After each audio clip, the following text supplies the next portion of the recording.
This Protoman review is brought to you by Big Bad Toy Store. Big Bad Toy Store, the ultimate in toys. So we're back from TFCon, and it's been a while. I haven't done a review, so I'm going to be doing a review of some stuff I picked up from TFCon. I haven't done a Beast Saga review in a while, so I'm going to be picking up where we left off. So we're going to be doing some individual figures. We're going to be doing some of the Bikuru line, which makes the debut with Wave 4. And I'm going to be talking about something that also came out during Wave 4, the collected manga series. So, let's check these out. Protoman, ProtoRetro. ProtoRetro. So this is officially Wave 4 of the Beast Saga line, known as the Bikuru Arrival series, which is essentially when the vehicle playset started coming into the main line of things. With this review, I'm actually skipping 3 figures specifically, normally known as the vinyl series, or the Bifarufu. I'm going to just show them quickly right here.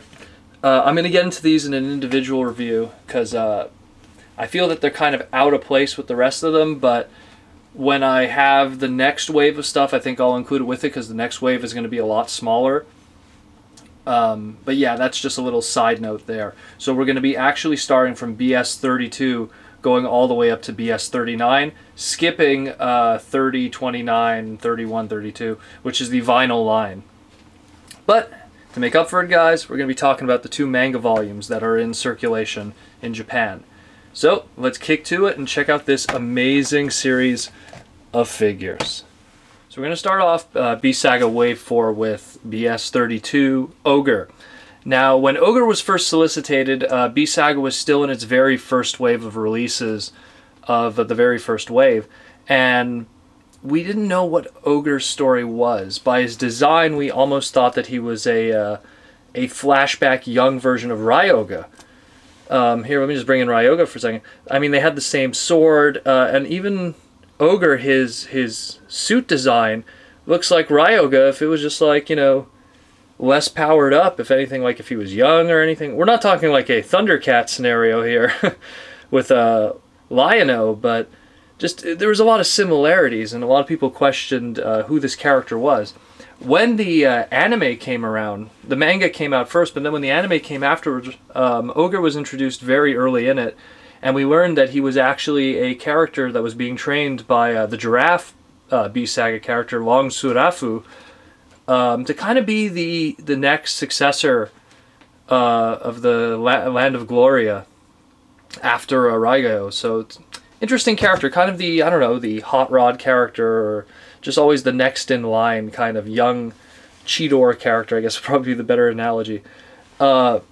There is no battle beast from the past that kind of matches up to who he is, because he is a lioness, or a cub, if you will. So there never, while there was lion battle beast, there never was cubs. There was always tigers and stuff like that. So, you know, not to be like confused with, like, say, Ferocious Tiger from Battle Beast. He's just his own thing. He's a lioness, and there never really has been one. Has absolutely adorable card art, by the way. Looks nothing like the actual figure. It's just very cute. Kind of like Jidam, too, where he had just a very adorable card art. But yeah, pretty cool figure. So he has a similar sword to Raigo, so who knows, that might even be a spoiler in the later episodes of the anime, because currently at the moment, nothing of that matter. And his matching die. Pretty cool. Really nice stuff. One of the nicer figures of the lineup. Very nicely sculpted, a lot of paint detail. Again, the later waves of stuff have really made a big effort in budget, and they're just still the same price point, so really cool stuff. So this is BS 32 Ogre. BS 33 we have Buffam. Now Buffam, or Buffam, depending on how you want to pronounce it, is kind of a buffalo or a little bit of a bull, kind of a mixture of the two. You be the judge of it, but one of the more heavy and gorgeous and bang for your buck Beast Saga figures. A while back, I believe it was around Wave 1, we had a Beast Saga character called Eledram, which was an elephant, and he was huge and a heavy figure. But this one is also a huge and heavy figure, but has tons of extra paint details because of those later wave figures that just have so much more paint apps on them. He looks great. This guy is actually a throwback to a old Battle Beast character called Roman Buffalo. You could totally see the connections there between the two. Really awesome that we have another one that's a throwback character. And, I mean, really a bang for your buck. I mean, Beast Saga stuff you get for about, if you could find them at conventions, as cheap as $5, $6, $7 online. Really a big bang for your buck. Very awesome looking. So that's BS33 Buffam or Buffam. From the Kingdom of Death Sea Heart, we have BS34 Seylas. Now, Seylas is a walrus, which has existed in the past with battle beasts. We used to have a walrus called Wolfgang Walrus. Not completely color-wise dead on, but, I mean, animals been used in the past. Really cool detailing. Nice use of sea foam on the body, and a really cool thing, sculpted little, like, you know, jet boosters on the back for underwater. Really nice stuff. Not much that could be said really about him. He's kind of a plain figure, but still pretty cool. And the paint details, just like I said before, this wave and the wave before it, they really put extra paint into the figures, and just looks really nice, even with his deranged looking walrus, you know, walrus looking icon there.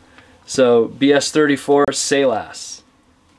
Now with BS35, we jump into a different new subseries of stuff that have launched with this wave, which is the Jipuroto Bikuru line. Bikuru in Japanese means more or less vehicle, but it's also play on words, which means like Bikuru small vehicle.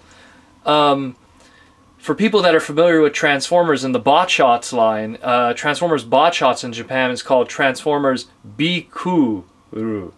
So it's kind of a weird play on that. Be cool, Bikuru, small vehicle. So this is the Bikuru line of Beast Saga.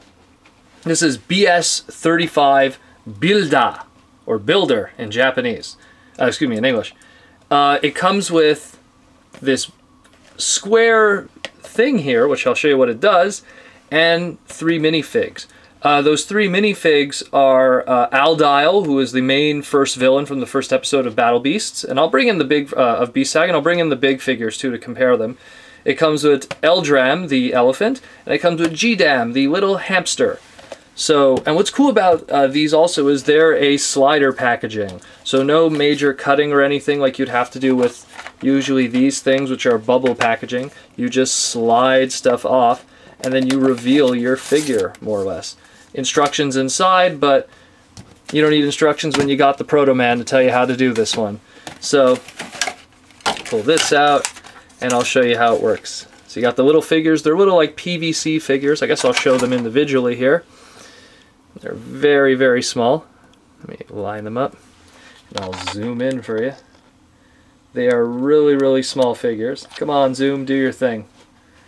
And focus. There we go. Almost. So, really cool little detailed figures, and what they're supposed to represent, and I'll bring in their bigger counterparts here. Bam. And Aldyle. Represents these dudes. Pretty cool, eh? But the big appeal is what this little cube does, essentially. Now this little cube is part of the amazing Bikuru line, which what they are is taking a cue from Starcom, or even the Transformers Stealth Force kind of thing. It's a push-button, transforming vehicle playset thing. With little hands that grab here, little capture area here too, and seats for the drivers. So Aldyle is obviously the antagonist who gets captured, while the likes of Jidam and Eledram are driving it.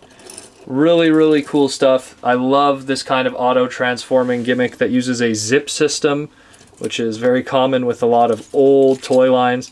And you just kind of fold it up like this, pop in the wheels, and it's back in its cube form. And then at the push of a button, pretty awesome, eh?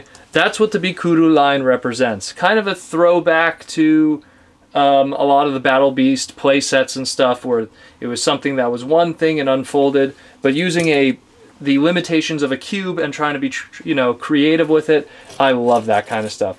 And it's really cool that it's mini stuff that's even more mini than the already mini fig that would be a Battle Beast or a Beast Saga figure. So really cool stuff. So that's BS35 Bilda of the Bikuru subline. BS36, we got Aljaro. Now Aljaro is me typically reading way too much into things. But with BS36 and jumping back into the single fig stuff after the Bikuru, we have a character that is a throwback more or less to Armored Armadillo from Battle Beasts. They're both armadillos, and that is where it really ends. But what is interesting and why I make that connection is the American name. And with Big Samu, it has been proven that the Beast Saga designers do actually look at the original Battle Beasts that they were based on from America and otherwise, look at the American names, look at the Japanese names, and try to throw things back and forth. So what am I getting at with this case, more or less? Well, Aljaro's American and Japanese vintage counterpart is Armored Armadillo. And while you don't see that aesthetic here, if you're a Mega Man fan and you're familiar with the character Armored Armadillo, there is a lot of visual similarities here. He is literally like covered in color cues and shapes and everything of Armored Armadillo. He is literally the Mega Man X Maverick character. I have one complaint though about this, even though he is a walking tank of awesome, he cannot hold his shield properly from the top. He can only hold it from the bottom because of the limitations of all the shield. He's a walking shield more or less. So it's as if they really didn't think about what to include with him. And the sword too. The man is a tank, more or less.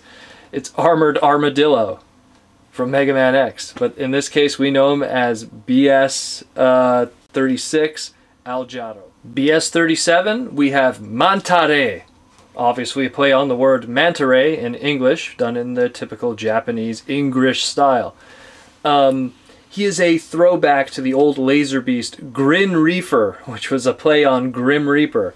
So it's nice to see a little throwback to one of the more interesting Laser Beast characters. Really, really cool design. If I had one complaint is by the design of his shoulders, he's actually has a limitation because his little manta ray head is preventing his arm from going any higher than this, which kind of sucks. And another thing that kind of sucks too is the weapons that he comes with are the generic weapons that come with a lot of the blind pack stuff. So he didn't even get any really unique weapons like his Laser Beast counterpart did, which were...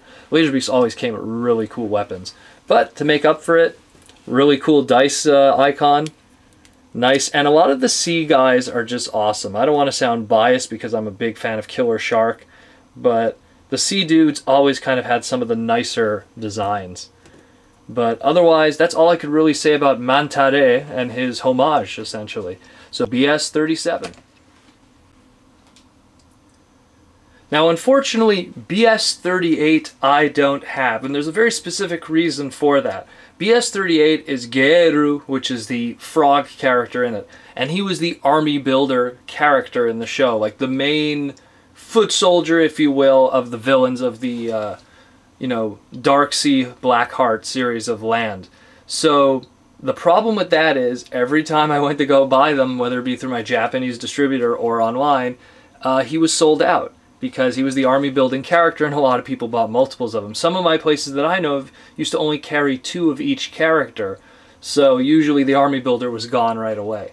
So I'm going to get to him in the future. I'm going to try to find one on back order or through an auction site, but as of the moment, sadly we don't have him, but I will get back to him because, I mean, he's related to Horny Toad, who's one of the most legendary battle beasts ever. So... We'll jump on to the next one, which is the final one of our reviews, which is BS39, the final of the Bikuru of Wave 4, which is BS39 Bikuru Daiva. And Bikuru Daiva I love because it's essentially Killer Shark's main vehicle. And this dude is awesome. So let's crack it open here. Just like before with these guys, he has his little minifigs, which I'll cover who they are first, I guess. So, let's line you guys up here. And zoom in. You got, from left to right, you have Killer Shark. Is Billswords, which is the swordfish one from the previous waves. And then you got Pirazon, the piranha. Now let's zoom back out and I'll bring the ones that they were based on originally. Let's bring you guys out here. Killer Shark. Here's Pirazon. And let me get them down here. Billswords. So those who were the ones that those were based off of. All villains from Dark Sea. The villains, really awesome, pretty cool stuff. But let's get to the Diver. Now the Diver is a really awesome one too. I've always been a big fan of the water bad guys in this show, and this base has no difference in coolness. So, kind of looks like an X-Wing, almost. But it's actually supposed to be a submarine diving platform. Has little capture claws here. And it also has a storage like prison over here on the bottom. And then on top of that, it has the cockpit over here with a little periscope and everything. This thing looks amazing though. I just love the details on it. It just looks really cool. If I had to complain, it's usually with the other Bikurus that I've noticed and the ones that are coming, they always have two guys that correspond to the base and one antagonist for capture. In this case, it's just three villains. So if you have your capture claw here, it's like, oh hey, I don't know, maybe Billswords had a bad day. But regardless of the fact, this dude is really awesome, this one. Looks really, really cool. And let me just put it back into its cube mode. You know, really awesome. You could store your guys away in this one too, which is a nice touch, as opposed to the other one that you don't really have that feature. But this one you do have that option. And what's cool about that is you can have them all stored away and then rock and roll. Really cool. Really, really cool. But I heavily suggest these Bikuru ones because they're really awesome, and I've seen them as cheap as $11. I picked them up from a convention for $8. So if you could get them on the really cheap, they are the most wacky and coolest thing ever, the Bikuru line. Now, that being said, we have one last thing I have to cover, and that is the manga series. Now, Beast Saga, when it first launched, it launched with the manga series. This is volume 1, that is the collection of it. The mangas originally were published in Shonen Jump in individual chapters, and these are the collected volumes that have essentially, here, I'll pull back a bit, color page advertising of all the figures thus far of the manga. Keep in mind, collected volumes will usually come out way after the individual chapters. So judging by this, they go up to Wave 3 in talking about the figures. So obviously Wave 4 that we're talking about today is the new stuff, and that's why I have these collected volumes, because these came out at the same time as Wave 4. And then they talk about the story, which talks about Planet Beast, and it's an alternate telling of the story, where the anime had one explanation for it. This manga has a different one. But in general, it's really cool. And what I like about the manga as opposed to the anime, there's a lot of original beasts and designs here that are not present in the anime at all. And also, this one's a lot more gory. It's a lot more, crude, so to speak, and there's a lot more nastiness. Right there, there's the good old one I just reviewed there, Mantarei, who's more like a relaxed kind of dude there who knocks out Aldyle when he gets out of hand. Kind of give him a good old karate chop in the back of the neck. Really cool stuff. And again, it's kind of gruesome, this one. Kind of nasty. This dude's getting killed in the background, blood and everything. The mangas were pretty awesome. But what's interesting also is that while a good 70% of the manga is dedicated to the ongoing story, the last like 30% of it is dedicated to a different manga story, but still Battle Beasts. It's dedicated to Battle Beasts, Beast Saga, but in the play aspect of the game. And now we enter more of a Yu-Gi-Oh kind of phase of things, where they talk about how to play the game of Beast Saga, but using these manga characters to explain it in the very, so here's this collection with all his Beast Saga figures, kind of looks like mine. Talks about, the play fields, the little dice, really cute way, and then, then the over-dramatic, antagonist facing the protagonist in the game of Beast Saga. So, really, really cool stuff. Having a whole manga based on that too. And again, more color pages at the back, fleshing out everything and all the other toys, little profiles of each of the characters. These are really cool little books. I actually have a whole bunch of these, and I'm going to be bringing them to some conventions and see how many of them I could sell, because I got a whole bunch of them from my distributor. So really cool stuff. Volume 2 just keeps going more. Talks more about the story. Really cool stuff. A lot of a lot of crazy things. You got the octopus guy having his arms cut to pieces there. Just really hard edge, awesome manga series. So that's that of that, more or less. So that's Wave 4, more or less. Everything that came out during that time frame, as well as the 2 mangas that came out during that time frame, the collected volumes of all the chapters that have come out in Shonen. So be sure to pick these up. These are really, really awesome figures, and they are not expensive at all. And there goes one of the mangas.